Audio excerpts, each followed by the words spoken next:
Okay, folks, how we doing? How are we all doing tonight? Let's see. A few people in the chat. Yes, I had a stream up for about a second, but then I noticed I had all my Kim Possible porn tabs open, so I had to go ahead and nuke that one.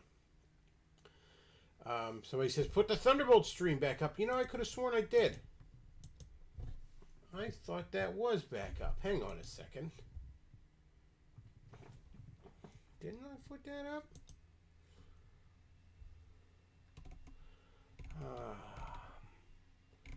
Because I know I took a bunch of them off private.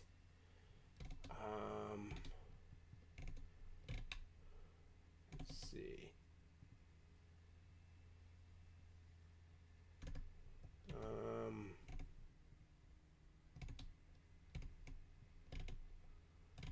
I think it's... I really do think it's back up. I'm scrolling through.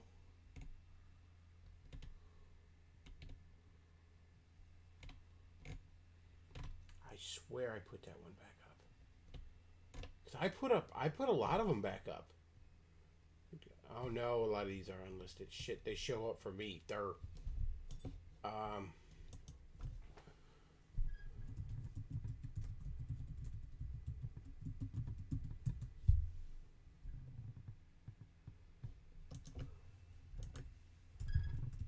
well, if it's not up, I'll put it up later tonight. Yeah, I guess it's not. I guess it's not. I thought I had that back up, but yes, I will put that back up. And the one more day stream especially, I want to put back up on listed. They're all back up. They're just back up. They're all still up, quote unquote. They're just unlisted. If you still have a direct link, or you could probably find them in your history or something like that. But so I was thinking we'd watch some fun shit today. Some goofy shit. Why not? I don't know. I don't really want to... You guys want to watch some Owen or something? I don't want to watch that. Owen's kind of aggravating after a while. Because it's like he's batshit insane and he's funny. But then you got to step back and you realize, like, people are donating money to that man. Like, people are... Like, Owen is ruining lives. Now, most of the lives he's ruining are shitty people to begin with. Most of the people who fall for Owen are shitty people to begin with, or they're just looking for daddy or whatever. I mean, for the way he abuses his audience. That said, though, it's like him being out there, it's just, it poisons the well. Like, you know, if you want to say, for example, that the masks and all the social distancing and all that stuff is bullshit, because it is, it's bullshit. You get lumped in with guys like Owen, who's like, guys, viruses aren't real. It's wizardry. You know, we live under a flat dome, and dinosaurs aren't real. The moon isn't real. The very concept of scarcity isn't real. Motherfucker said that, too. Scarcity isn't real. We have infinite resources in this wonderful flat dome of ours. So yes, somebody in the chat says fast food training videos. That is what I'm thinking of tonight. In fact, I'm thinking of starting off with a Pizza Hut one, because that's where I worked as a teenager. I think it was like '99. I started, and you know, saved up enough for a car, just a few months, because back then you could. I know I sound like a boomer, but back then, I mean, I was a teenager. I had no living expenses, no bills. I was fortunate enough if I couldn't get a ride to work, I could ride my bike. Which, in this area, because I lived up here at that point, that's nothing to take for granted, trust me.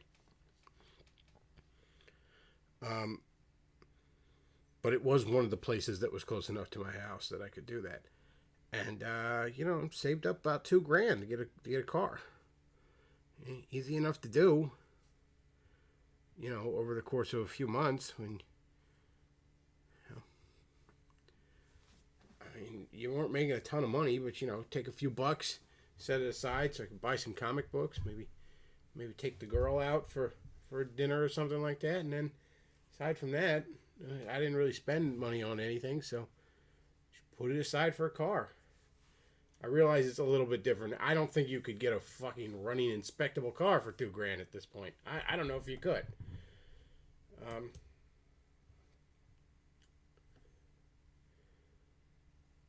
My first car was a it was an '89 Volvo 240. Decent car, for a first car, teenager car and all. It's funny, back then we used to listen to CDs, I know. But this Volvo didn't even have a CD player, it had a tape player, and I had a few tapes. I'm just old enough that some of the first albums I bought were on tape. And I had a few mixed tapes, a couple of the old girl had made me. But I got this one little device. It was like a cassette tape, but it had a wire sticking out of it that then plugged into your little portable CD player, so I could play my CDs in my car. It was cutting edge technology.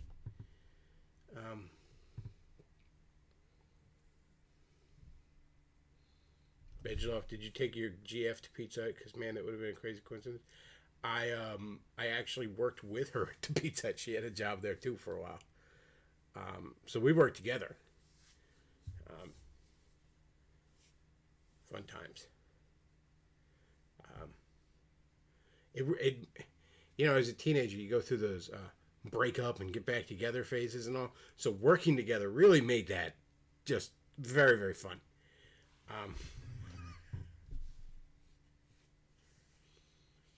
Yes, that's right, chat. What are CDs? They were called compact discs. It was an album, was on a piece of physical media that you didn't have to either steal or perpetually be renting. So let's watch some Pizza Hut fucking training video.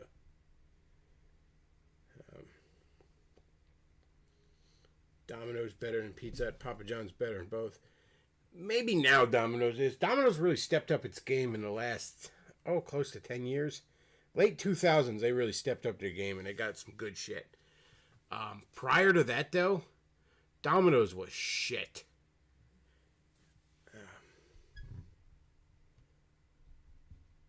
Papa John's is hit or miss. It's one of those franchises that doesn't have a lot of consistent quality control, so you can go to like one Papa John's and it's great. You can go to another the next town over and it's absolute garbage. All right. We're going to get into Windows capture. We're going to watch a Pizza Hut training video. This training video is from 1988. I started in 1999, and I'll be honest with you, this right here that I'm looking at before I even started looks fucking familiar. Like, you're the best, making it great, and like the Pizza Hut logo like spinning behind it and all. I'm pretty sure this may indeed be the training video I watched for my first job. I don't know. They may have spent in 11 years never fucking changed it. Oh, that's good. That's some Davis Arini audio right there. Oh, that's good audio.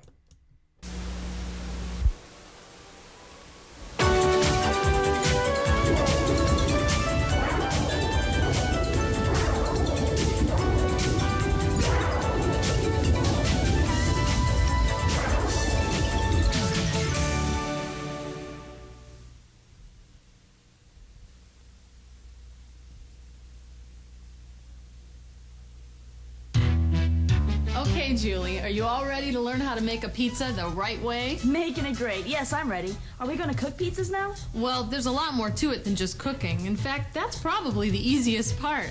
But let's start this process at the beginning. First of all, at least when I was there, the pizza just like it cooked on an oven like conveyor belt thing, so it came out the other side and all. So yeah, cooking was the most automated part of it, at least when I was there. Are your hands washed? Sure are. Good, mine too. All right, let's say an order for a pizza comes in. You'll read it and you'll get started on the pizza making process right away. You have to act fast. Just think, the sooner you get that pizza in the oven, the sooner our customers will be biting into it and tasting how delicious it is. And they'll have me to thank. That's right. Because we're not just making pizza, we're creating an experience for our customers. Think of it as making pizza that makes customers happy. I like that. Our customers expect the same high-quality product and service every time they come to a Pizza Hut. And that's true whether it's a busy Friday evening or a quiet Tuesday afternoon. Our job is to make sure they're never disappointed. I won't let them down. Okay, let's say the first order we get is for a medium pan pizza with pepperoni and green pepper. This is the retarder. It's where we keep the proof dough until we're ready to use it. So we take out a medium pan, prepared by our dough master. Yes, it was called the retarder, and yes, every teenager that worked there thought that was fucking hilarious. Good God, who the fuck is texting me? Like a million times out of nowhere.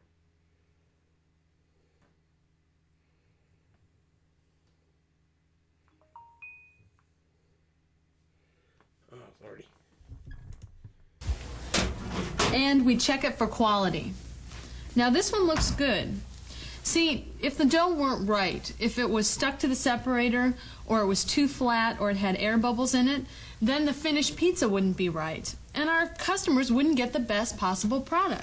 You know how, like, when you get a pizza and you get that air bubble and all the ingredients is, like, slid off of it when it's cooking? So you get that air bubble of just fucking crust, like, right in the middle of a slice and all. Yeah, if there's air bubbles on there, that's what's going to happen. Now, it doesn't happen as much to the pan pizza because it was so thick, but I will say, though, nobody gave a shit. Nobody looked. None of that. Like, no, nobody. Just fucking throw the shit on the pizza, throw it in the oven. Which they deserve every time they visit Pizza Hut. Right. So, if the dough isn't exactly right, we throw it out and we get another one that is. Now, pan pizza is easy. Which, again, is bullshit. At least when I was working there, which was a million years ago, in all fairness. No, maybe you try to flatten some air bubbles out or something, but no, you're not throwing out a fucking whole pan of pizza. A whole thing of dough. Because it's a little fucked up. They're not doing that. I'm sorry. Sorry to tell you. That's one of the things. When you watch one of these training videos, the manager's like, yeah, this is what they say, but this is what you actually got to do. Like, to top. First, we start with the sauce, and you get the right amount from the spec chart. We go to this chart that says bottom, sauce, and cheese. And we go down to where it says sauce, and we see that a small gets 1 level spoon, a medium gets 2 spoons, and a large gets 3 spoons. So, what do? Teaspoons? Right. Now, we keep our sauce right here with our other refrigerated items. so the sauce, yeah, that you obviously got to use a spoon for that. However, the approximate amounts on like cheese and toppings and all, if it's like a bored Tuesday afternoon and somebody's coming through, yeah, maybe they'll take. Otherwise, shit's just eyeballed. When you're standing at that fucking make table with like 3 other people, like, and you're standing there in front of the cheese, and literally we're Ford factory assembly lining this shit, and all you're doing is throwing cheese on. You're not measuring. You're just throwing shit in that oven as fast as the oven will go. Items. We keep this lid closed, except for when we're making a pizza. First, spread the sauce to within 1/4 to 1/2 inch of the edge. Now for a medium pan pizza, 2 spoons equals 5 ounces. Be sure not to pour the sauce onto the center of the dough, and don't press down with the spoon, because that could cause the pizza to be undercooked. It seems easy enough. It is. Just be sure to do it exactly this way every time. Any variance wouldn't be making it great. Now, on our pizzas we use 2 layers of cheese. The bottom cheese. And the top cheese, right? Right. Since we measure the cheese, we'll just calibrate the scale with this bowl on it. Just put a clean bowl on the scale, zero it out, and then you're ready to go. None of that fucking. Oh yeah, we're gonna measure it in a fucking bowl. Yes, because on a busy Friday night, when orders are coming in at the speed of goddamn sound, you're gonna measure the cheese carefully on a bowl like that. That ain't fucking happening.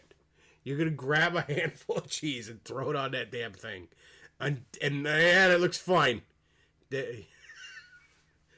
And by the way, when they're talking about the top and the bottom cheese, for example, the bottom cheese is not referring to Davis Arini. That's the cheese you put on, then you put the toppings, then you put more cheese on. That way, we can leave the bowl on the scale and only measure what's in it. That makes sense. Now, we'll put some cheese in the bowl, and we'll measure it out to the proper weight according to the spec chart. Let's see. Bottom cheese, medium pizza. Good. Now None of we'll that is measure out happening. the exact amount, and then place the cheese on top of the sauce. Again, starting at the outside and working toward the... I worked at Pizza Hut for probably 2 years. I don't believe I ever once used that fucking scale. That thing had fucking dust on it. Like, I remember the scale because I remember, like, you know, the first day I'm trying to use the scale because that's what the video told me. It's like, get the fuck away from the scale. Nobody uses the scale. center. That doesn't look too hard. It's not. Just remember to spread the cheese evenly and try not to go beyond the sauce, because that would burn and look bad. We wouldn't want that. Now, this order is for a medium pan pizza with pepperoni and green pepper. So what do we put on first? I don't know. Oh, I look on the spec chart, right? Right. Let's see. Medium pizza, pepperoni. 2 columns, single and multiple. Which do I look under? Well, the single column is for single topping pizzas, like a medium pepperoni pizza. And the multiple column is for pizzas with multiple ingredients, like the one we're making. Okay, let's see. Again, like, nobody fucking, like, carefully followed the chart. And then there were times we didn't follow the chart out of spite. Like, I remember somebody ordered a personal pan of anchovies. Anchovies brings everything to a fucking screeching halt. Because, like, if I handle the anchovies, now I gotta go change my fucking gloves. Because otherwise everything else I eat is gonna taste like or everything else I cook is gonna taste like bad pussy after that. And then once it goes through the oven, over at the cut station, now they gotta change the fucking pan and the blades that they're using on the pizza. Anchovies, especially during rush, gives everything's brought to a screeching halt. So I remember one time, I think it was like a personal. No, it was like a medium pan, and we put like we used all the anchovies we had. We had like 2.5 cans left, and it was like, you know, nah, fuck it, they're all going on there. Fuck it. That way we can say we're out of it. And the next asshole that asked for this, oh, sorry, we don't have any. Here it is. I'll let you do this part. What does that mean? Here, I'll show you. 1, 2, 3, 4, 5. There. Notice how I started at the outside and worked my way towards the center, placing the pepperoni evenly. Got it. Green peppers next? Yes? Did you look at the spec chart? Uh-huh. Do I measure into here? Yes. Again, that does not happen.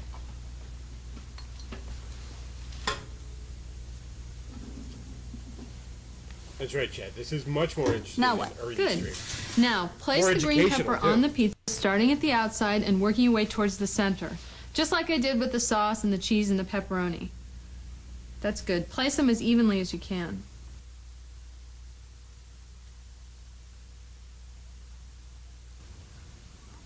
That's good. We're always careful to avoid center loading the topping because it could cause the pizza to be undercooked in the middle. I wouldn't want that if it was my pizza. What's next? Well, there are 2 more ingredients. The top.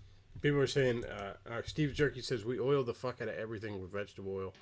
Oh, yeah, dude. Pizza Hut especially. Like, that fucking dough is basically floating in a pool of fucking vegetable oil in that pan. Like, they use so much fucking oil. Like, shocking amounts of vegetable oil are used in Pizza Hut. And I'm not kidding you. Like, that dough is literally floating in a fucking pool of vegetable oil in that pan. Top cheese, and the world-famous fairy dust. Whoa, fairy dust. That's right, Pizza Hut fairy dust. It's just a little magic ingredient that we have for making it great. Okay. You'll see. All right, for the top cheese, how much do we need? Well, let's see. Here it is. Can I do it? Sure.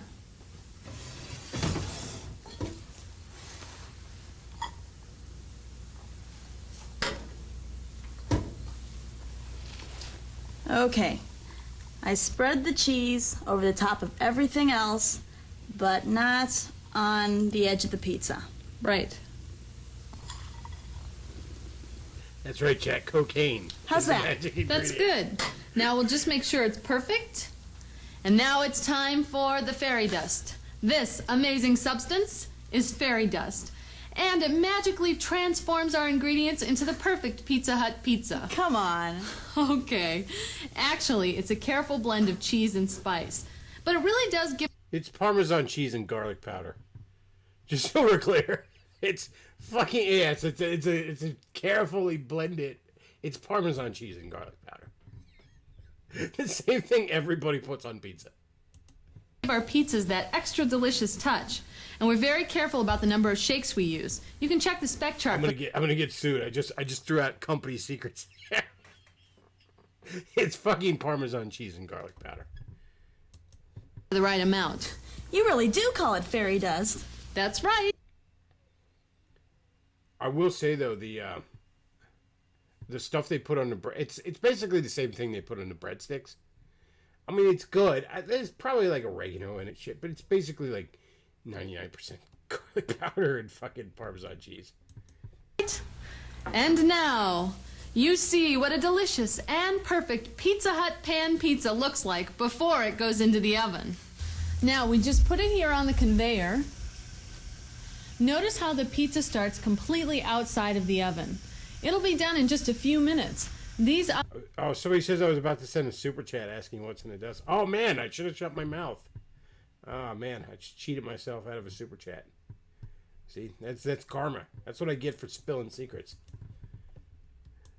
ovens are calibrated to perfectly cook a pizza as it travels through the oven. Now, while we're waiting for that to cook, why don't we talk about some of the other products you'll be making? Great. First of all, there's thin and crispy pizza. Thin and crispy pizza is the original Pizza Hut pizza. Of course, it's been fine-tuned over the years, all part of making it great. Now, as far as making the pizza goes, the main difference between thin and crispy... Pizza Hut thin crust sucks balls too, by the way. It always has, it always will. I mean, their pan pizza's good. It's like the worst possible for you pizza you could eat. Like, if you give a shit about what you're eating, but, like, it's good. You know, stuffed crust is good. Hell, their New York style is good, although in my area, there's no shortage of New York style pizza places. But their thin crust is shit. It's garbage.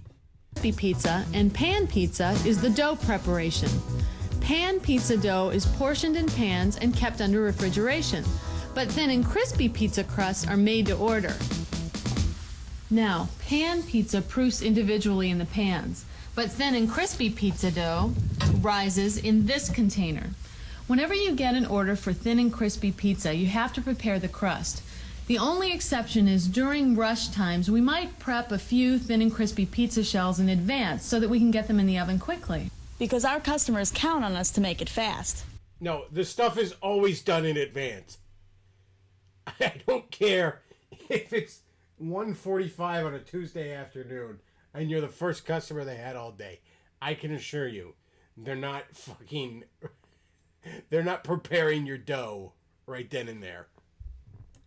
Right, and I'll show you how. Now, do you remember the safety procedures you learned about the dough roller? I sure do. Good, because we're going to be putting them into practice right now. First of all, you have to check the calibration of the dough roller to make sure that it delivers the proper dough weight. So you estimate about... Part of the reason you always have shit done in advance, and this is that corporate attitude, is let's say it's like a fucking Tuesday afternoon and there ain't no customers like almost all day or something. It's just you're dead, right? They hate you just standing around. It doesn't matter if there ain't shit to do. Don't fucking just stand around. It's that corporate mentality where there's always something to do. So that's why when they're slow, you know, they're folding a million fucking boxes and having ready to go for takeout stuff, or they're fucking doing extra dough and shit like that. They're mopping the same square of floor that they've mopped a million fucking times. Like, they never let you just... I mean, some of the managers did, you know, but, like, the corporate policy is there's always something to do, even when there's not. So that's part of the reason your food has basically almost always been sitting on their fucking heat lamp, especially when they're slow. Honestly, you have better chance of getting fresh shit at a fast food place when they're busy. About 3 ounces more than the finished dough. It's right here on the dough weight chart. So you pull out a chunk that you estimate is 3 ounces more than the weight on the spec chart. You'll get used to making these estimates, but for now we'll weigh the dough out. You form the dough into a flat circular patty by turning the dough around in your hands and folding the outside edge under. Then you flatten the patty to about 1 inch high by pressing down on top of it. Then you drop it into the top chute on the dough roller. Keep your fingers away from the chute and catch it as it comes out. Then you turn it sideways and put it into the lower roller. Make sure that it goes into there evenly. Got it. All right, as it comes out, you catch it on the back of your hands, being careful not to pull it or stretch it. That would cause thin spots or tearing, and we'd have to start all over. Then you place the dough evenly in the pan and press it into place, making sure that there are no air bubbles. Next, you trim off the excess dough with the dough trimmer. We keep the scraps separate from the rest of the dough so it can rejuvenate. We can use the excess dough to make more pizzas after it's been in the separate bucket for 2 hours. Now we'd weigh the first shell to make sure the dough roller was set right. You see, if it was set too thick or too thin, the weight would be off. And that's why we make a test shell. We can adjust the dough roller so that the next one is right on target. A test shell. Okay. Pre-pan thin and crispy pizza dough should look just like this. It should reach all the way to the edge, no air bubbles, no holes, and no cracks. If it doesn't look just right, we have to throw it away and start over. Check. But this one looks just right. You ready to give it a try? Sure. Now, if we were pre-rolling thin and crispy pizza crusts for a rush, that's a busy time like dinner, then we would put a separator in between each one and we would mark the separator with the time that we did it. Pre-rolled thin and crispy pizza crusts are only good for 30 minutes because after that they start to dry out. So we throw away any pre-pan dough that we don't use right away. We'd really throw it away? You bet, if it's over 30 minutes old. Also, we use the first ones we made before the last ones. We call this our first in, first out procedure. That way the customers never get anything less than the best. But say we were going to use this dough right away, then we would perforate it. Perforate it? Right, with this perforator. We only perforate the bottom of the dough, not the sides. So you make one firm pass over the surface of the dough, and then one right up the middle. That prevents bubbles, and then you're done. And how do we do toppings for thin and crispy pizza? Exactly the same way you did for a pan pizza. There's no difference in toppings for a pan pizza and a thin and crispy pizza, except that you go right to the edge with your sauce and cheese and toppings. We don't leave a half-inch border. Like we did when we topped the pan pizza. Right. Which, by the way, is out of the oven. Come on, I'll show you how to take it out and serve it. We always use a pan gripper, and we always weigh... We actually had plastic rings that you would put on top of the different pan sizes when you were putting the... just to make it idiot-proof, when you were putting the toppings on the pan pizza, so that you could really just throw the shit on there and not worry about getting it right to the edge. You just put this plastic ring over there and just shovel the fucking toppings directly onto it. Wait till the pizza is completely out of the oven before we remove it. You see, we wouldn't want the pizza to be undercooked. Anyway, when any pizza is completely out of the oven to the last inch, we check it for quality. It has to look great or it doesn't go to the customers. This one looks great to me. It does. It's completely... Yeah, unless it looks completely goddamn fucked up. It's going to the customer. And even sometimes then, it's going to the customer. Cooked. All pan pizzas should be golden brown and the cheese should be thoroughly melted. See? Just like on the cooking chart. If it doesn't look great, we start over. All our pizzas staged or set for 30 seconds before cutting. We'll use this cutting board.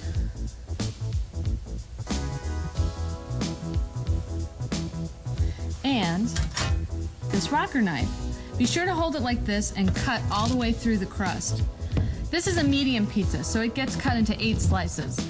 A small gets cut into 6, and a large gets cut into 12. Now, if it's a carry-out, you have to use one of those boxes. It looks like she really Make sure to use a box support and an insert. If the pizza is going to be served here, you'll put it back in the pan and place the pan and a spatula on a cork pad in the pickup area. The server will do the rest. No, the customer will do the rest when they bite into my delicious pizza. Delicious pan pizza. And all right, you're too happy about this.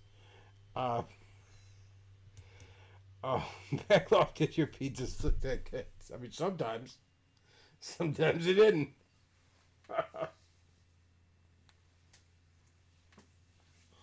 Oh, man.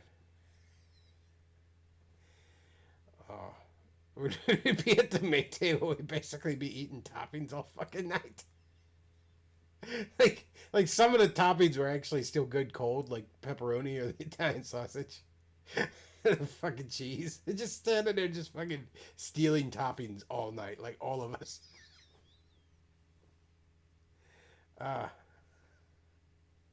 Somebody says I want to bite into that blonde's pizza. I mean, this ain't exactly the best freeze frame for her right now, but... delicious, thin and crispy pizza.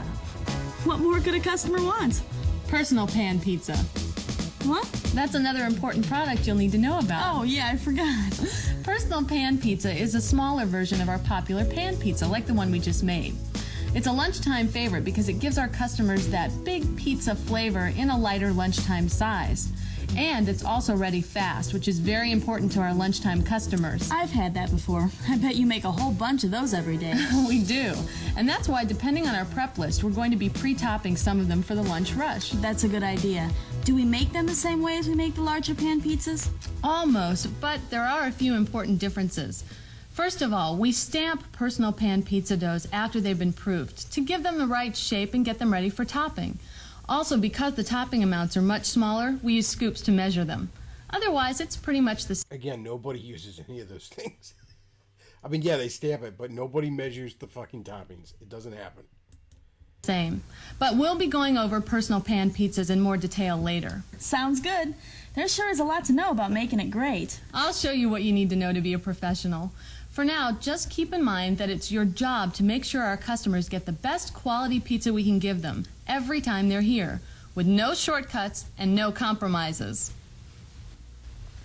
And everything you need to know will be waiting right here to guide you. Just remember to follow the instructions exactly and you'll be just fine. And so will the pizzas, right? Right. Now, are you ready to try your hand at topping a thin and crispy pizza? Hey, I'm not just making pizza, I'm making it great. That's lovely. The absolute worst thing you could possibly work in Pizza Hut is Sunday morning. I like Sunday, not even morning, I guess it was lunch, but it started like 11 or something like that. The fucking lunch buffet on Sunday was a goddamn nightmare. Oh my God, no matter what you were fucking working. Like, just imagine just herds of fat evangelical motherfuckers coming out of church with all their little fucking crotch goblins, and they're hitting this fucking pizza buffet. Like sometimes I'd be on like dishes, and literally like pans are fucking piling up because I am running nothing but plates and fucking silverware through this dishwasher. Like, if I'm lucky, I get to fucking squeeze a couple of pans in these fucking loads. Because if I'm falling behind on the plates, the fucking waitresses are chewing my ass. Like, where the fuck are the plates? Like, you could not wash fucking plates fast enough. Just 2 loads of plates, 1 load of silverware. 2 loads of plates, 1 load of silverware. Maybe you can get a load of pans in there. Just fucking constantly. As just this stampeding herd of motherfuckers getting out of church. are just destroying this fucking place. Oh, God.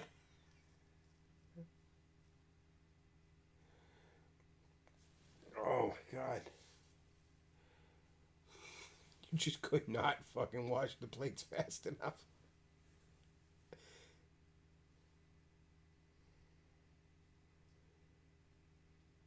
Oh. And then after the lunch rush was done, you'd be there washing pans and shit for like fucking 45 minutes to an hour. Because that shit has just piled the fuck up.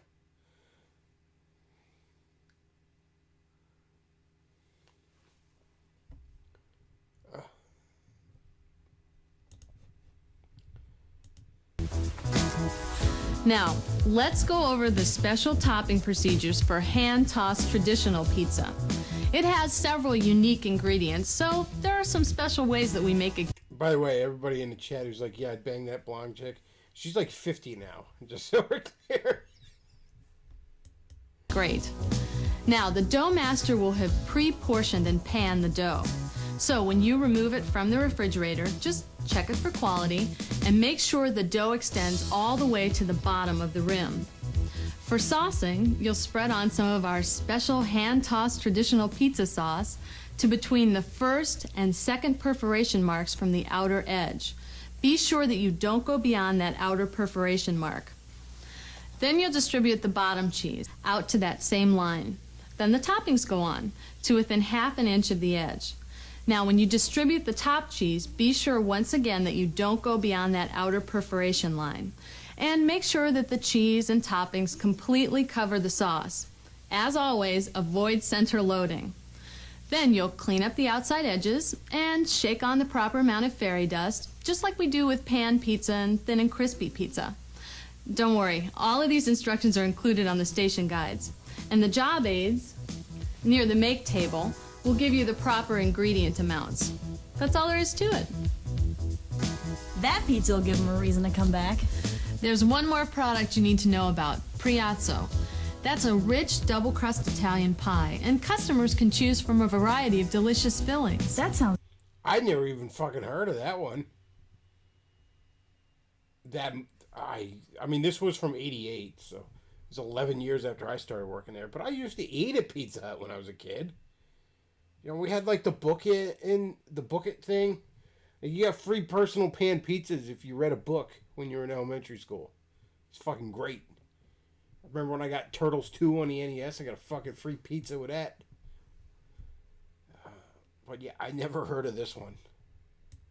It's delicious. Do we make it the same way as we make pizza? Sort of. When we make Priazzo, we use 2 layers of dough. First, we fill the bottom dough with hand-tossed traditional sauce and or filling according to the order. 2 layers of dough. Then we add the triple cheese blend according to the spec chart. Then we roll, perforate, and layer on the top dough. That sounds like a terrible idea.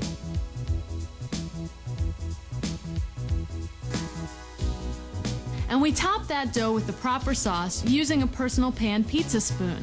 We add more cheese blend and top that with fairy dust. Do we cook it the same way as we cook pizza? Well, we use one of these heat pins to make sure all the ingredients are completely cooked.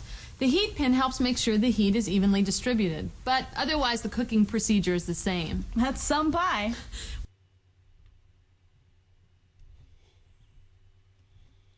Oh man, yeah, I never heard of that thing. That's no wonder that went away though. That does not sound good. Like, I like deep dish Chicago pizzas, but man, multiple layers never fucking works out well.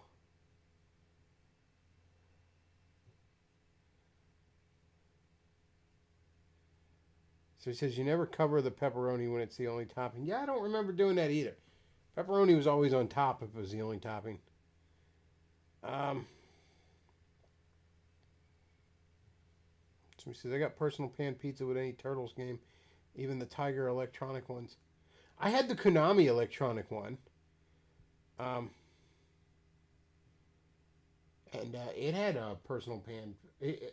I don't remember it coming with a personal pan pizza, but I remember I I had a Pizza Hut coupon for something or another when I got Turtles 2 on the arcade.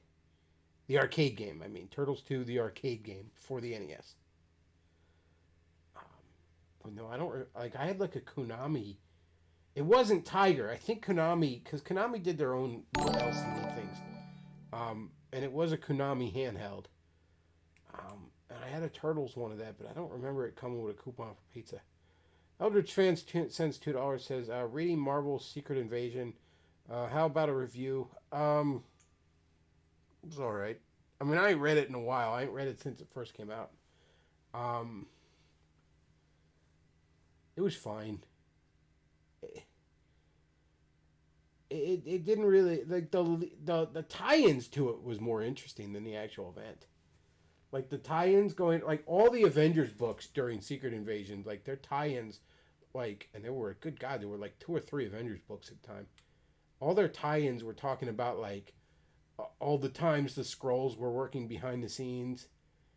Those issues were really fucking good, but I don't know, the actual miniseries itself, it was alright. I mean, it's a decent read.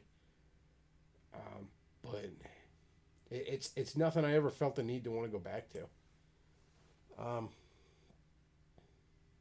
So he says, I bought The Last of Us 2 and it came with AIDS. I'm quite certain it came with AIDS. It came with a coupon for AIDS. Oh, Lordy.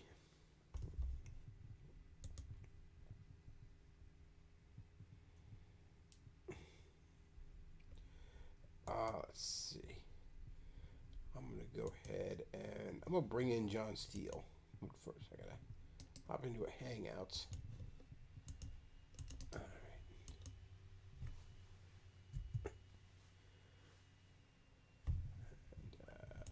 right. Get this all set up.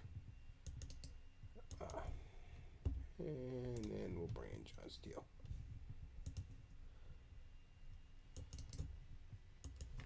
And if anyone else wants to call in, message me on the Skype stare, as Cantwell used to say, the Beckloff, and I'll send you a link.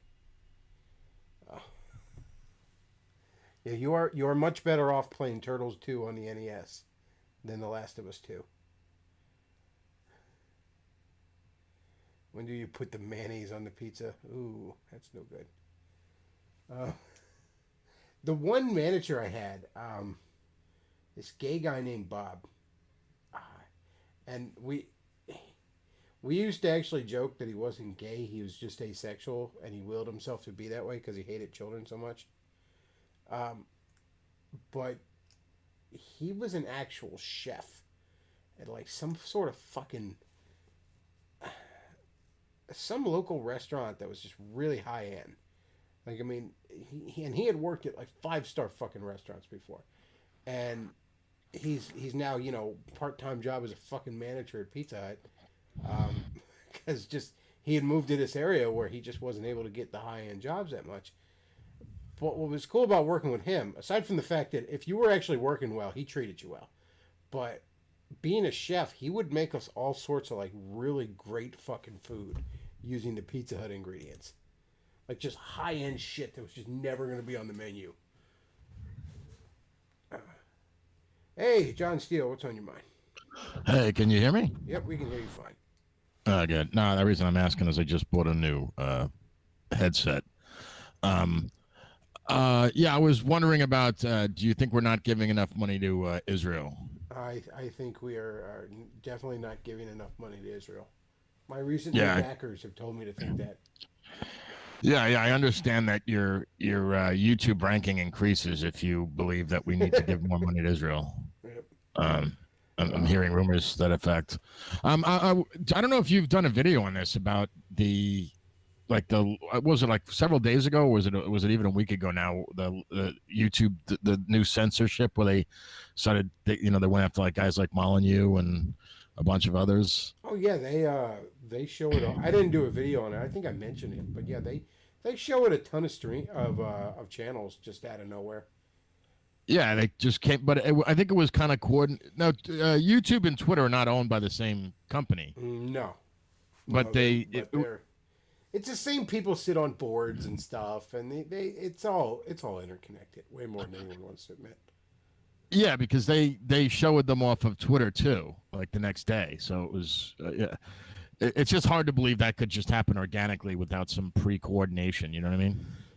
Yeah, nothing in the tech industry happens organically. I mean, yeah, I guess that's an oxymoron, right? Tech organic. I don't know. I mean, I don't know. There's nothing to be done about it, really. You can't. It's not all that realistic to think you're going to set up fucking alternatives. I mean, I'd love to be proven wrong, but it's just not. And I mean, short of some sort of government intervention, which there's no real will for that to happen, I don't see a way out of that mess. Well, get on Gab. I'm just kidding. I mean, like, maybe you'll get a little bit of that since, like, they fucked with Trump a little bit, and, you know, maybe now he'll care. I don't know. But even then, I doubt it's that high on his list of priorities, and it's a shame. But I don't know what to do about it. So I just go on the internet and laugh at shit till they throw me off. Yeah, I mean, I know this is not like your primary source of income or anything like that. I think you just said it just means you don't get a tax refund back from the government or something. Yeah.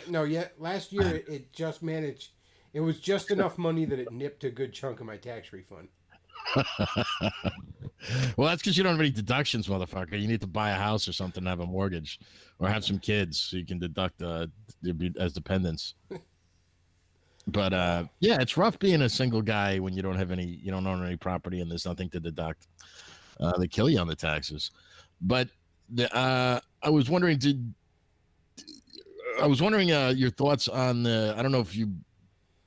I know you didn't do a video on it, but you probably mentioned Ghislaine Maxwell thing. Like, do you think that it's like nothing's going to come of it? She's going to die of the COVID or get Clinton-sided or what? I don't know, man. I don't know. You know, Tucker made a good point where he was like, why did she even come back to the United States? She had a million countries she could have hit in. She just came back to the United States knowing. That was the first thing I said. She because I don't know if she people had to know this. She'd get arrested right away. And I mean, Tucker had said something like, there's more going on here than we realize. And I don't know. I really don't know. I mean, everyone makes the jokes about, you know, she killed herself or she's going to kill herself. And I mean, I don't even know if you could get it. I don't know. I really just have no idea what's going on with that. I'd like to think that behind the scenes, a whole bunch of wheels are turning and some shit's going to get exposed. Some shit's going to get done. I'd like to think that. I would also like to think that the Powerball ticket sitting on my kitchen table is going to win tomorrow night. I put more money on you winning the Powerball, to be honest. I'm not necessarily spending that money already. You know what I mean? Right. I mean, it could happen. You know, I mean, you can't win if you don't play. But I'm just not necessarily counting on it. I'd love it if this really blows the lid off all this shit. But I don't. I'm not exactly holding my breath.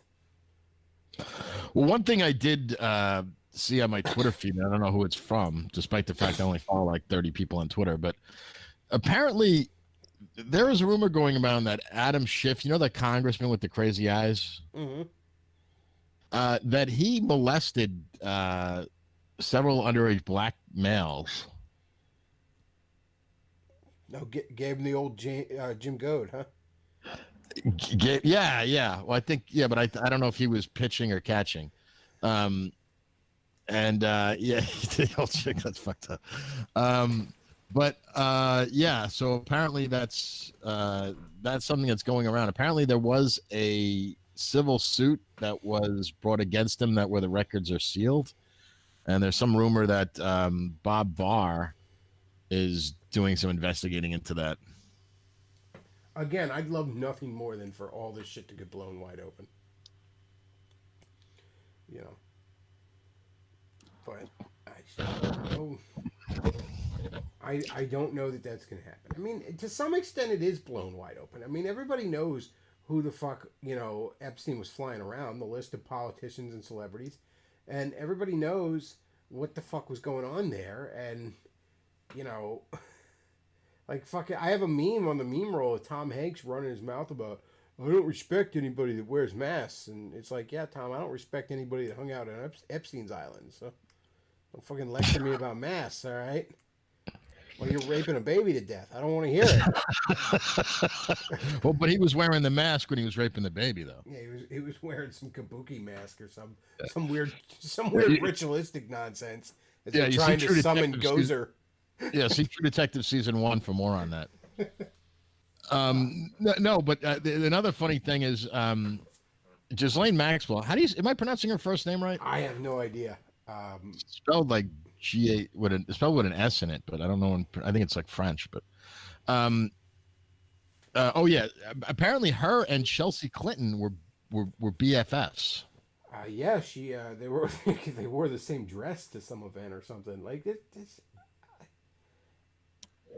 I mean, I don't know what else to say. It's like, Alex Jones is right. Yeah, Alex Jones was the guy in the horror movie no one believed until it was too late. So he's that one character that knows there's a monster before everyone else, and they're like, you're crazy. There's no monster. And nobody believes it until the last minute when the last few survivors are running away from that monster. They should have listened to Alex. Yeah, I mean, the thing is, like, there's nothing you can do though. Like, what's that ancient Greek Cassandra? She was doomed to know the future but not be able to do anything about it. Yeah, it's like, I mean, I know most of our leaders, rape and eat babies. Like, what am I going to do about it? You know what I mean? Like, I mean, there's little things you can do. You can kind of, say it to other people, wake other people up. But, I mean, there's only so much, I mean, I, of course, wouldn't advocate this, but you could do something as simple as writing Epstein didn't kill himself on every piece of paper money you handle. Put that back in circulation. I, of course, don't advocate that because defacing currency is a federal crime. But, that's in theory something someone could do. Yeah, Minecraft. I mean, I will say this: there is like a little bit of hope with the Epstein thing, because I think even people who are no way Alex Jones type people, I think they're even going, I'm not buying this Epstein thing. Nobody, but this is what's fascinating about it. Nobody believes Epstein killed himself except for the most corporate of shills. Like, depending on your political perspective, you might have different theories on who killed him. I mean, some of the progressives and all, they think Trump did it or something. But, right. I mean, there's no shortage. One's buying the story that he. Yeah, there's no shortage of theories. The camera died right at the time he was gonna, kill himself. That he somehow, they took his sheets away. I mean, basically he hung himself with toilet paper practically. There's no shortage of theories as to no shortage of suspects on who killed Jeffrey Epstein. The only thing basically everyone agrees on is we can rule out one suspect, and that's Jeffrey Epstein. Right. Which, that's a good one. And that's true because, the thing about him was he apparently didn't discriminate among his pedophile buddies regardless of political affiliation. Oh, there's plenty of people in the Republican Party that would have reason to want him dead. I don't believe Trump is one of them. I have not seen any evidence Trump has actually been to that island. I've not seen any evidence they were buddies. I've seen evidence that Trump actually wanted nothing to do with him. There was supposedly a club, and Trump had said, okay, this guy's getting thrown out of here. Look, and I'm not saying, I'm not going to sit here and be like, well, Trump's a good boy, didn't do nothing. For all I know, Trump is every bit as dirty as the rest of them. There doesn't seem to be any real evidence pointing in that direction. I don't think Trump is into the pedo thing, though. I don't think he is. I think I mean, for Christ's sake, how old was that fucking porn star he banged? For Christ's sake, she was like 40 when he fucked her, wasn't she? And that's the other thing. They're not even going to Epstein's island, and it's like they're fucking teenagers. All right, they're fucking kids there. You understand? Some of them are fucking teenagers. A lot of them are fucking kids. Okay, no grass on the field.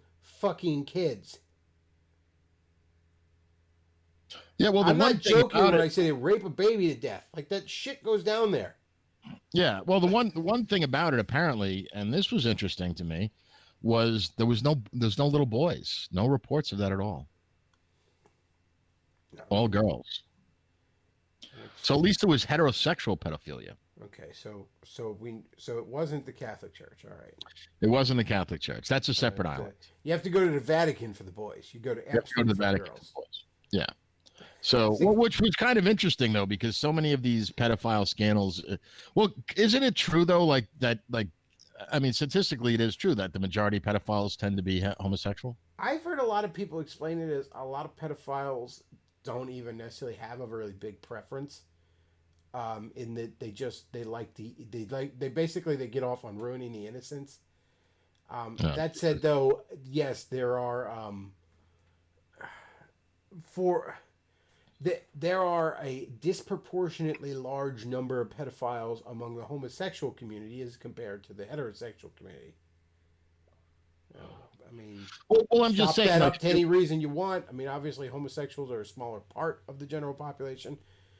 You know, you could argue all sorts of points, and I'm inclined to argue a lot of points on that. But that is a fact. Proportionately speaking, there are more pedophiles confirmed within the homosexual community than within the heterosexual community. yeah, well, just look at where these predators go, right? They go to the Boy Scouts or the Little League coach, or you know what I mean? In some regards, it's probably easier to get away with pedophilia if you want the same sex, because you know it's just considered less weird for a grown man to be in charge of a young. You know what I mean? Like, you know, Yeah, that's the male gym teacher goes in the little boy's locker room, not the female gym teacher. You know what I mean? So there's probably more opportunities. I mean, that could be part of what skews the numbers. I mean, being the devil's advocate, so to speak, here. well. In fairness, when I was a kid, I always kind of hoped that the female gym teacher would come into the law. There were Revenge of the Sis. They were watching something on like some video on like child abduction or something, and this fucking milf is like, "Hey, can you come into my van or something?" And like people in the chat are all like, "Abduct me, mommy." Oh, by the way, here's something you don't know. Do you remember what was that woman's name from Seattle, Laterno? I'm not sure what you're talking about. Yeah, I can't remember. Laterno, she fucked that student that was 12 years old. She got knocked up. Oh, okay, yeah, She that's a died. common thing. She died. Yeah, of cancer, like a few days ago. Oh man, I don't even know what to say to that. That's kind of just weird and random. Yeah, no, I mean, well, you're talking about female pedophiles, which Yeah, are you want to. Before you said cancer, I was gonna make a joke like, "How hard did that boy fuck her?" God damn, that kid was throwing some dick. yeah, but no, she was the one. Like for those who don't remember the story, because it is really old now, but she what happened? So she got busted molesting this boy who I think was 12 at the time, and the judge like went really easy on her. Like basically, like she got away with like 6 months or something. And then, like, what does she do? Like, like the day she got out, she gets busted in her car fucking him. The kid had some game, I guess. Yeah, well, yeah. I mean, we all make the joke, but it's like, you know, I mean, most teenage boys want to fuck an older woman. I mean, you know, there's that whole episode on South Park where it was like, you know, Kyle kept trying to report that his little brother was banging the teacher, and every time he went to the cops, they just went, "Nice." I never saw that. That's what's up. Well, I mean, it's funny until she gets knocked up, and then you're saddled with child support for the rest of your life, and you're only 13. 13 years older than your kid. Jesus, imagine that. Yeah, that's got to be kind of strange. I mean, yeah, it'd be, you know, it'd probably be pretty common if you're like Puerto Rican or something, but for a white kid, that's just be unheard of. Well, he wasn't white; he was like Samoan or something, I think. Oh, okay, it was. Something else in celebrity news that came across my Twitter, and I'm not sure what are memes and what are real.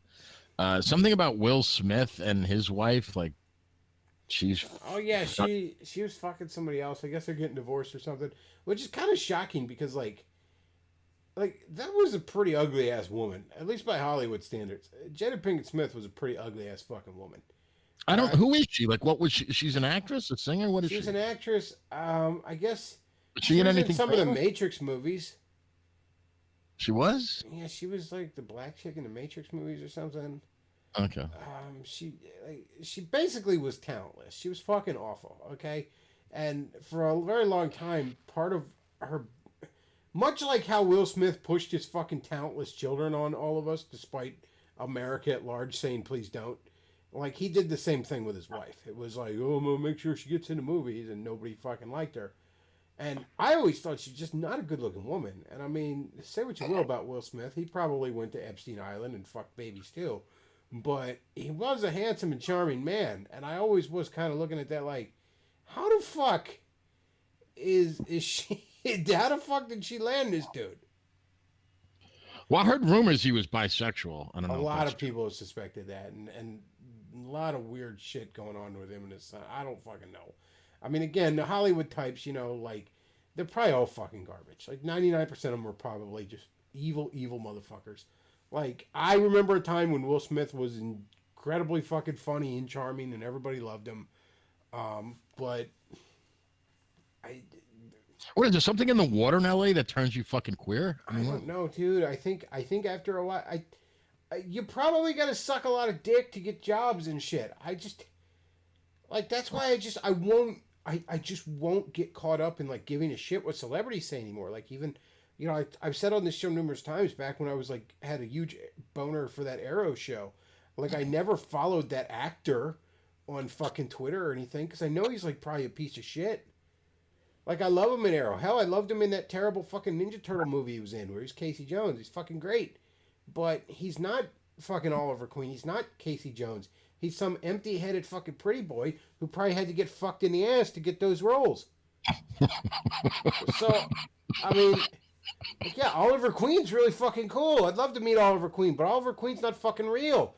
And the guy who played him is probably a shitbag. Who got the role because he got fucked in the ass, yeah. Yeah, at some point you just gotta like make peace with that if you're ever going to enjoy any movie or show ever again. I don't know if I can make peace with that personally, but You just gotta accept, like, you know, this is like another example because I'm a big old, you know I'm that man child that watches Marvel movies, but I always joke that, you know, Bruce Banner is a genius. Mark Ruffalo, however, has an IQ of probably about 90. I mean, he's not. Well, he's yeah, not that character he different. plays. Yeah. No, I mean that's different. I mean, you know, there is a suspension of disbelief, but I mean, knowing that all these people are, you know, what'd you say, raping babies to death, that's something that's hard to get over. I mean, half of them. I mean, I don't know. I don't know which ones are, but I know half of them are. I know at least half of them are doing just disgusting, heinous shit. I'm not really sure why it has to be that way. I hope that the whole fucking, I hope that the sunlight gets exposed. I hope that every fucking one of them gets completely fucking exposed. I don't need another fucking Will Smith movie. Motherfucker hasn't made a good movie since, what, like 97? the Independence Day, I guess. I don't know. Men in Black was good. I mean, the sequel's not so much, but the first one's pretty damn good. And what after that? What, it was like fucking Wild Wild West? Like, come on, get the fuck out of here with that. That's true. Wait, is that really? Has it been that long since he's made a good movie? I think you might be right. 1999 was Wild Wild West, and I really don't think he was in a good one after that. There were a few that everyone like wanted That's to see. 20 years ago. Like people say, like The Pursuit of Happiness was good, but that was just him jerking himself off for an Oscar. Like I'm so sick of those movies. They're just obvious Oscar bait. Like it's like I'm sitting there watching. I'm like, do I even need to be here? Or is this just, why even put this in theaters? Just send it right to the fucking Oscar people so you get your gay little gold statue, okay? Because you're clearly not interested in entertaining me. That's what happened to Tom Hanks. Speaking of Tom Hanks, after like Forrest Gump, that became his whole fucking career. Like, let's just give Tom Hanks another Oscar. Let's just have 90 minutes of jerking Tom Hanks off on Sir. Really, after Philadelphia, it was just nothing but that. Like, just jerk Tom Hanks off on fucking Oh yeah, screen. Philadelphia. That was so preachy, wasn't For it? fucking 90 minutes. Just fucking, and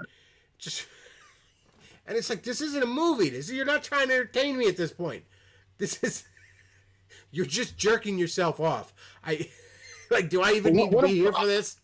I'll give credit. One of my favorite movies is Apollo 13. It's a decent movie.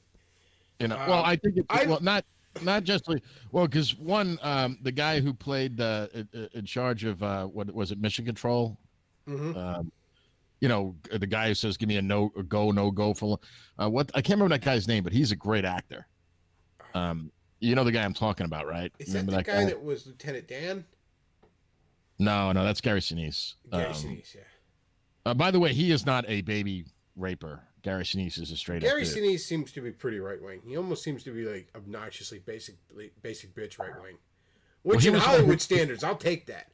Okay, I'll take obnoxious fucking, like support our troops, thin blue lines bullshit over baby rapers. Okay, like one is just kind of cringy and annoying and naive. The other is fucking pure evil. So I'll take the one over the other. Well, Gary Sinise was one of the guys that started Friends of Abe. That was the secret society that they had where all the right-wing people in Hollywood were. Imagine that. In Hollywood, you have to have a secret society to not rape babies. Yeah, because it's Hollywood. That's basically, you have to have a secret society where what they do shocking things like eat vanilla ice cream and have missionary sex with their wives. Those are the shocking things they do. It's a Friends of Abe. That was it. I mean, it literally was a secret society. You can Google it. Friends of Abe. It's defunct now because it got outed, but it was. Who else was in it was Clint Eastwood, who I don't believe ever fucked a baby in his life. I think Drew Carey was in that, wasn't he? Because I knew Drew Carey was he was a bit more libertarianish than conservative, but he was pretty right wing. I remember he got a lot of shit when that came out. I don't know if he was in it. The sitcom, I never watched it, but I know my mom was a big fan of it. That show I Love Raymond. The one who played Raymond's wife. She was actually like hardcore evangelical, if I'm not mistaken. I think her and Gary Sinise are the ones that started it. Like she was in like tons of like Christian movies and shit like that. Yeah, and she was one of the few people that, because I Love Raymond made so much money. Like I don't know, I know the guy what's Ray Romano? Is that the guy's name? That he was getting paid $2 million per episode. Yeah, that show was insanely popular during its run. I don't know why, but it was. I never really got into it. Like Raymond was kind of a pussy. The older brother cop character, who, and I like that actor. He was kind of a mama's boy. The wife was a cunt in that show. The wife was an absolute cunt. Like apparently that lady is like, that actress is like a really nice, sweet fucking evangelical lady, but she played an absolute fucking cunt in that show. Yeah, but she's not like, she was hardcore right wing, and I guess because she got to the point of, how do you say, fuck you money? Like basically because of the way these sitcoms work, you get residuals, and if you're getting paid $1 million an episode, you do one season, you're set for life. Oh yeah, and the residuals are like, anyone who's smart on a sitcom, if you think you intend to be on that sitcom for the long run, you get the fucking now I guess with streaming you still get residuals, but you get the rerun residuals, man. Like you're just going to be making money hand over foot long after you're done working. Yeah. I mean, so, but when it's very easy to be brave politically when you have fuck you money. Oh yeah. I mean, I almost get confused at the people who like have fuck you money and they're not, and they're still constantly afraid, and they constantly like want to be getting more money. You know what I mean? They're just so obsessed with getting more and more money. I mean, once you have fuck you money, you think you would be in that position where like not enough people end up like, oh yeah, fuck you, I have all this money, suck my dick. Like too many people, they just want more, and they just want more. Well, some of it is like they just like to work. Like, what's his name?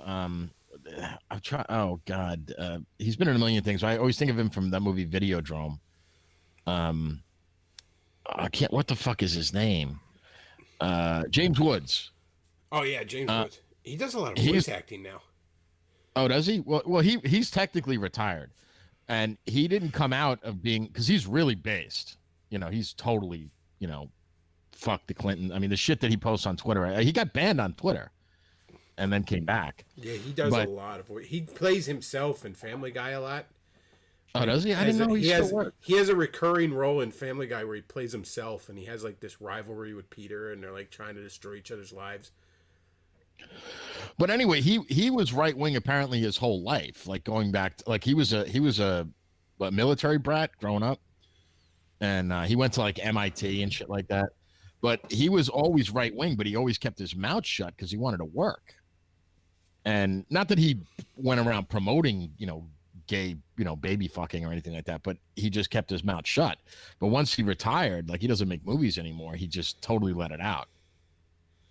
I know for a while towards the end he was doing a lot of voice acting, which I think he's still doing. I think he does a decent amount of it in video games too, because for a while that became somewhere where was in the entertainment industry, but not quite Hollywooded up yet. I was just wondering, how much money can you really make from that, though? You can make a decent amount of money voice acting, and it's also, I mean, I'm not going to say it's not hard work, because there's definitely a talent to it, but I mean, you can kind of be doing it in your underwear. I mean, like, well, yeah, well, nowadays there's obviously not the makeup, and sometimes, and with a lot of the technology they have now, I mean, you don't necessarily have to be on site.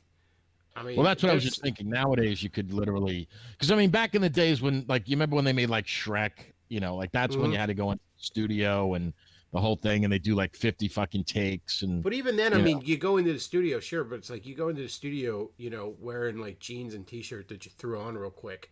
You didn't even bother to shave. You know what I mean? Like, right. I mean, depending on how concerned you are about the paparazzi catching a picture or something, like, you certainly don't have to sit in a makeup chair for 4 hours. You know what I mean? Right. You just hop in there like, yeah, let's do this. Fuck it. Like, yeah, I mean, and you don't have to. Yeah, there's no wardrobe changes or anything like that. It's a lot easier. I mean, for the most part, acting is a bullshit easy gig anyway, right? I mean, come on. I mean, it's definitely a talent to it. I'm not going to diminish that, but you're not working in the coal mines. I mean, yeah. That said, though, there a lot of actors put themselves through some hell. I mean, the really, really committed ones, they lose or gain weight for a scene, or they get really ripped for some character, or maybe they're doing their own stunts and they hurt themselves, or they're working like it can be hard work. I'm not going to say it's not. It's just yeah, but at the you're same not in a time, coal mine, and you're also potentially making millions and millions of dollars. Yeah, and let me just give a couple caveats on it. I'm not saying that's not true, but look, it's really easy it's a lot easier for an actor to get really ripped for a role when they got their own personal chef and a personal trainer, with them constantly, and a gym that that's just theirs. You know what I mean? I mean, it's a lot harder than if you're working 40-hour a week at the box factory trying to get, yeah, your job is to get in shape, and you got a personal trainer whipping you into shape and all on. But, so yeah, I mean, like I said, it's not the hardest job in the world, but I do appreciate the craft of it. I do appreciate the work these people put into it. I mean, yeah. Well, my argument against it, like, I have a friend of mine that's huge into acting, like following all this stuff. He loves movies and such. I'd say like 1 out of every 100 actors has real talent, and the majority of the people that are actors, both male and female, they get the jobs just because they're pretty. I mean, you like a lot of the shows like on TV and stuff like that. It's like, these people can't act; they just get the job because the camera likes their face. There's a lot of people that basically just play themselves, or they just play a one character that they can play, and it's just beyond that, they're just reacting to whatever is supposed to be happening. They're faking the proper emotion or something, but they don't exactly have this marvelous range of many different kinds of characters. Yeah, like there are actors out there that really do, love the craft, and they, train and that. But I mean, still, I don't know. I mean, I don't know. Acting is basically, I mean, there was a reason why actors were considered like on the same level of like fucking prostitutes. Well, it's sort of the same fucking skill. I mean, you're faking an emotional connection. I mean, I'm not kidding. You're faking an emotional connection. You're putting oftentimes you're putting your body through hell. I mean, it's sort of the same fucking skill. Both to get the job and to do the job. Yeah, I mean, there's the identical fucking skill involved in getting the job, but yeah, I mean, look, what is an actor's job? An actor's job is to memorize lines that someone else wrote that you may or may not fucking understand, and fake the appropriate emotional response. I mean, that's being good at that isn't necessarily something that has a huge Venn diagram with being a good fucking person. Like, I mean, it's just not. You'd have Luke draw one of those. And again, I one I talked about on here years ago, that show The Flash, There's an actor on there. He used to be in a show called Ed, where he played like a spy. I think he's done a bunch of other stuff, but he played this doctor character that had been basically replaced by this evil villain. So he has to play this regular old doctor, and then he has to play a completely different person, pretending to be that person. And then in later seasons, he's played several alternate reality, different versions of that person. So he played like 14 different fucking versions of kind of the same character, but not really. And each one being very, very distinct. And I'm like, look, you might think that show's a bunch of goofy nonsense, and half the time you're right, but that's pretty fucking impressive, and he did it well. Yeah, like I said, there are some people that have talent. Like, I don't know if I ever mentioned this to you. Patrick Stewart used to put on a play every year in the 90s in New York City, a one-man show of A Christmas Carol, where he actually played every character and said every line of the play. Oh, yeah, Patrick Stewart's a great actor. Great voice actor, too. Yeah, I mean, he's as paused as fuck. I mean, he's an outspoken socialist, by the way. But as far as his ability to act, yeah. But there's not, interestingly enough, there's not a lot going upstairs with that guy. If you see him in an interview, he's not the sharpest tool in the shed. He's an outspoken socialist, but he'll still charge you $75 for an autograph at a Star Trek convention. Exactly. Well, actually, probably more than that. Oh, by the way, did you ever get the story of British James's when he got? Oh yeah, he's told that on here before. With, okay. With Captain Sisko. Yeah. But anyway, I'm gonna let you go. Thanks for having me on it. Sure, thanks for calling in. And peace out, brother. Yep. Let's see. Doesn't seem like anybody else wants to call in. Didn't get any messages. All right, so we'll probably go ahead and wrap this up. So he says in the old days, women in theater tended to also do prostitution. Apparently, it was narcissism and ego. Again, being good at one probably makes you good at the other. She says, I like Kevin James in Hitch more than Will Smith because James's character is basically an incel. Yeah, Hitch was an okay movie, but I mean, it wasn't like Will Smith really made that movie by any stretch. I'll tell you the last Will Smith movie I like, and a lot of people shit on it. I like Hancock. Now, part of that's because I'm a big fucking superhero nerd who loves cape shit, and it was interesting to see this, oddball, interesting take on that genre. But I thought he was good in that, and I thought it was a decent movie. And you know what? I guess I like I Am Legend, too. That was an okay movie. Not the greatest fucking thing, but pretty solid movie. And I mean, I downright cried when he had to kill the dog. But I'm a big fan of doggos. But for the most part, I mean, like, there was a time in the late 90s for about a hot minute there where a Will Smith movie fucking meant something. Like, people went to go see movies just based on Will Smith being in there. And that's not the case anymore by a wide margin. Somebody says Marvel Alliance 3 is a good game. That's a Switch exclusive, isn't it? I might get that at some point. I adore the first Marvel Alliance. For the time, especially. That game was fucking great. The second one, I mean, it's sort of a watered down of that Civil War storyline, but with a really contrived ending where everybody comes together at the end. And I don't like that. I don't like that quote unquote branching paths that is just the illusion of choice. Like the two different paths in that Marvel Ultimate Alliance game where you pick pro or anti-registration, it's the same fucking game with a different skin. Like if you're on the one side, you fight Cable in this one level. If you're on the other side, you fight Bishop, and it's the same fucking fight. If you're on the one side, you fight Goliath. On the other side, you fight Yellowjacket. It's the same fucking fight. And then at the end, it all comes to like the stories converge anyways, and everybody comes together at the very fucking end. So I mean, Marvel Ultimate Alliance 2, I played through it, like both campaigns, and I promptly then just sold it back to the game store. It's not something I ever feel the need to touch again. Like Marvel Alliance 1, I could go back to. Like that game was a fucking blast, especially with buddies. Couch co-op on Marvel Ultimate Alliance 1 is fantastic. But I don't know. I'll probably pick up 3 at some point. You know, it's just, you know, with Marvel being the way it is, it's like, what are they gonna fucking shove a bunch of shit characters in my face that I just do not give a fuck about? Is it gonna be like, yeah, you want Miss Marvel on your team, Muslim Miss Marvel? You want fucking Miles Morales on your team? No, I don't. I mean, I guess at least in the first one, you know, there was a wide variety of characters you could pick from, but you could basically pick any 4 characters. I think there were a few times you had to have one or another person on your team, but for the most part, pick whoever the fuck you want.